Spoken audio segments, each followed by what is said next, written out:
Happy Thanksgiving. I'm Megan Matthews. Welcome to Sweets You Can Eat. Hey Megan! Hi Patricia. What are you baking for us today? Today we are going to bake these beautiful hazelnut pumpkin cakes with cranberry filling. Oh my gosh, they look amazing. These are wonderful. Not only are these gluten-free, we're using a gluten-free flour mix. These are vegan and these are made with nut flour, which gives them a beautiful heart-healthy fat. Awesome. So these are my husband's absolute favorite. He said to me, quote, "That's the best thing you ever baked." Oh my gosh. Are they low glycemic? They are low glycemic because of the sugar I use. Nice. And high in protein, I guess. And high in protein because of the nut flour. And they also are a spice cake. I use a lot of beautiful spices. Awesome. Well, I can't wait to taste them. I can't wait for you to taste also. Come back as soon as I'm done baking. Okay. And you can be the first to taste. I love it. And I'm going to do some research on the ingredients, and you can find the recipe in the link in the description. That's right. The entire recipe with all of the ingredients and their proportions. See you in a bit. Bye. Bye. Let's get started baking.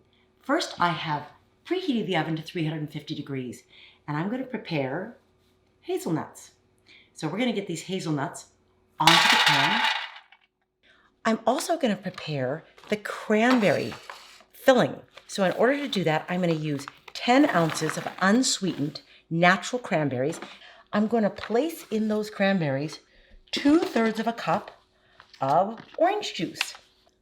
2/3 of a cup orange juice, which they are going to marinate and cook in.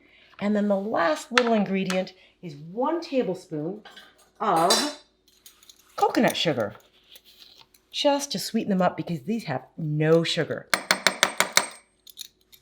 Also, while both of these are cooking, I am going to just quickly add a little water and flaxseed. So I have got the flaxseed and 1/3 of a cup of hot or very warm water. I'm just going to give this a quick stir and leave it alone because that is the start of our wet ingredients. Simple. Now let's get these into the oven and begin cooking. All right, so these are hazelnuts. They need to be toasted. So I've got this set for 350 degrees and I'm simply going to do, I'm just going to do 8 minutes for these toasted hazelnuts and watch them carefully to make sure they don't burn. While that's going on, I'm going to step right here to my stove. I'm going to turn on the stove, starting with medium heat, and I'm going to get these cranberries going. These are going to take a little bit of time. These will take at least 10 minutes for these cranberries to boil down into the filling. This filling is so tart and bright. The combination of the coconut sugar sweetens them, the bright and crisp, almost like acidic flavor of the raw cranberries, and then lastly, that orange juice.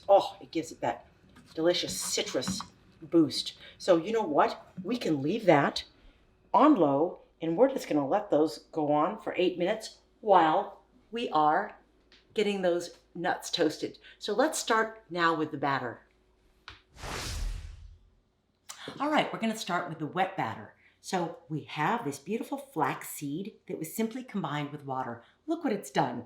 It's ballooned up to 3 times its size. I'm going to just go with all the wet ingredients. So simple. So we have got in the beautiful flax seed. Now let's get in 1 2/3 cup of coconut sugar. Look at all that. Beautiful. Combining also 1 15-ounce can of pumpkin. This has a lot of moisture and particularly a lot of fiber. And I also love the color. It is so, I can smell the pumpkin. Such a nice product. Now this particular pumpkin is unsweetened. I never buy a product that has sugar contained or added. So this is always going to be organic and unsweetened. And to that, I am going to add simply 1/3 of a cup of coconut oil and also 1/3 of a cup of olive oil. And this is extra virgin, high quality, beautiful olive oil, which gives this body texture and fat. Last two ingredients are going to be a tablespoon of apple cider vinegar to bring a little tartness to this recipe. And then last but not least, orange.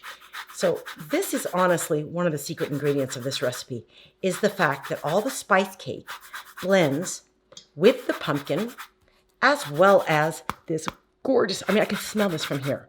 This is just orange, fragrant orange. Remember that we have orange juice also in the batter. So this is like a double orange, pumpkin, wet, and sweet batter. Now that we're done with the orange shaving, our final and very important ingredient is the last bit of orange juice. So 2/3 of a cup of orange juice added. Look at all of the orange things in this wonderful Thanksgiving cake. And here we go. Magic begins. We're going to just bring this all together so simply. It just takes a moment to stir it. And the most important thing that's happening right now is that the sugar, coconut sugar that is, low glycemic, is dissolving into the liquid. Also remember, this cranberry sauce is steaming away, losing all of its moisture and making a beautiful sauce as I continue to put together the cake batter. But this needs another few minutes, and I'm going to continue with the cake. All right, now we're going to combine the dry ingredients into the wet. So here they go. We start with 3 cups of gluten-free flour mix. Here we go. I'm just going to pour each item right on top of the other. And I'm going to grab a tablespoon of cinnamon, fresh ground cinnamon. Whoop. All right, look at that. I love this measuring spoon because I've got a little extra cinnamon, but that just makes it a little extra spicy. That's nice. I love how it fits right into the spice jar. And here we have allspice. Here's some allspice, and I'm going to throw in a teaspoon of allspice. All right, we've got a teaspoon of allspice. That is just fragrant. And the last spice that makes this cake really sing is nutmeg. And as you remember, my favorite little tool, my nutmeg grinder, I always like to use fresh ground nutmeg because it is fresh and fragrant. All right, and then the final dry ingredients are 1 teaspoon of baking powder and a 1/2 teaspoon soda. And lastly, 1/2 teaspoon of salt. And there we go, 1/2 teaspoon of salt. And that is it.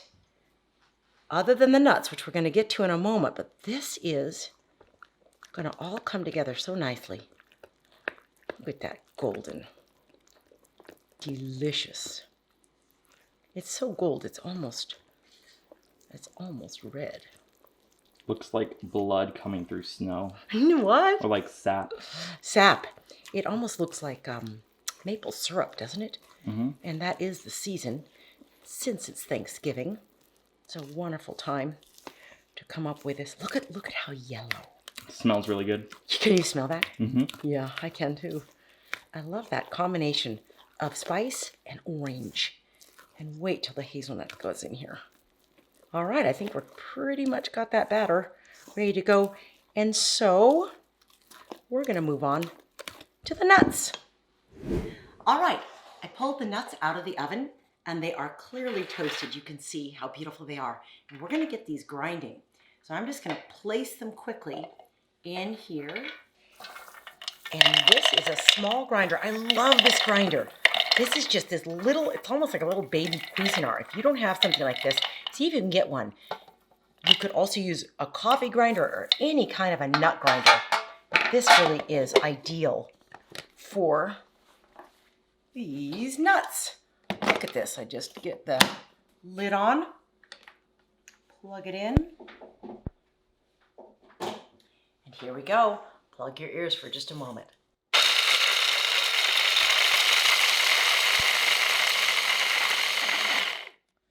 So what we're going to have, I'm going to show you these nuts. We're going to have a medium grind. You see that? Look how beautiful. And oh, the smell. Oh, this is just fragrant.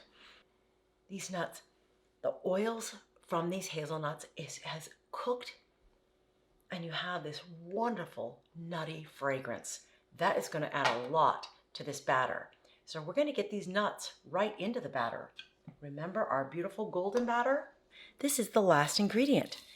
All of the hazelnuts go in at once.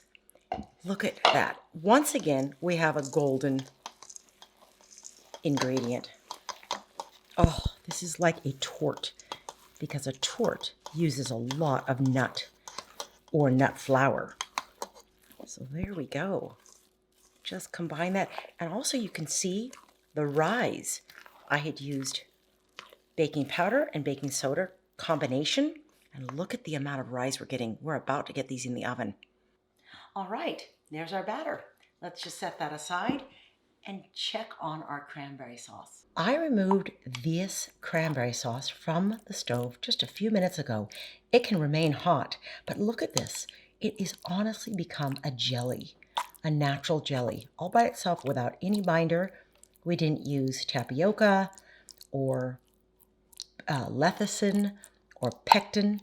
That is all very natural. And look how bright that is. All right, let's assemble these cupcakes. All right, we're going to scoop these cakes into my wonderful little cake tin. And I love to use my handy dandy ice cream scooper. Look how old this is. I've used this for years. We all have probably got one similar. This is the perfect tool for scooping cake batter into the molds. So what we have prepared here is we have prepared 24 either cupcake holders in a standard cupcake tin, or like I'm doing here, I'm using a beautiful brownie tin, and I just love that these come out square. They look like little cakes instead of kind of a classic cupcake, and that just gives this, in my opinion, a little bit more of a festive look. And wait till you see the cranberry sauce go into each. So I'm going to do that final one. And there we have it. I think one could use a little more. And I think it was this little guy here. And there we go. All right. Remember our cranberry sauce. So I'm going to take 1 large teaspoon and I'm going to gently put it into the center of each of these, making the cake beautiful and really reminding you that it is Thanksgiving. So I'm going to set these into the oven and get them on to 24 minutes. 24 minutes for, it's kind of easy to remember, 24 cakes. So 24 minutes. And in the middle of this baking process, I'm going to come make sure at about 12 minutes, and I'm going to flip them around to allow them to evenly bake. All right, I just pulled these out of the oven, and they are still a little warm. There we go. Ready to taste test. Hi, Megan. Hi, Patricia. This is the best part. Really? I had to follow my nose. It's so wonderful fragrant in here. Isn't it though? What? Can I try these now? Absolutely. Yes. Mm. Tell me what you think. Oh, I smell orange. Can you? And spices, yeah. And these look so delicious.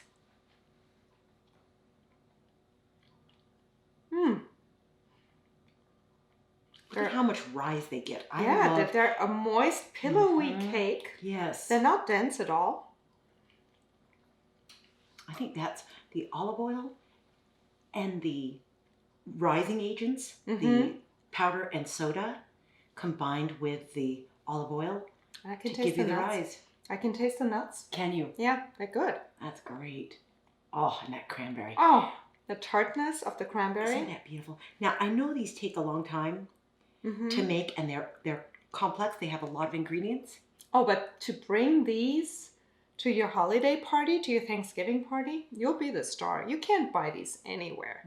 You have to make these. Yes. And This is it a takes labor time. of love. It's a labor of love, right? It really takes is. some time, but they're so worth it. That's great. I'm so glad you enjoy them. I love them as well. So if you like this video, please like, subscribe. Click the notification bell, and you can find the recipe right below in the description. Yay! Happy Thanksgiving! Happy Thanksgiving! Mmm. Gonna finish this. Yeah.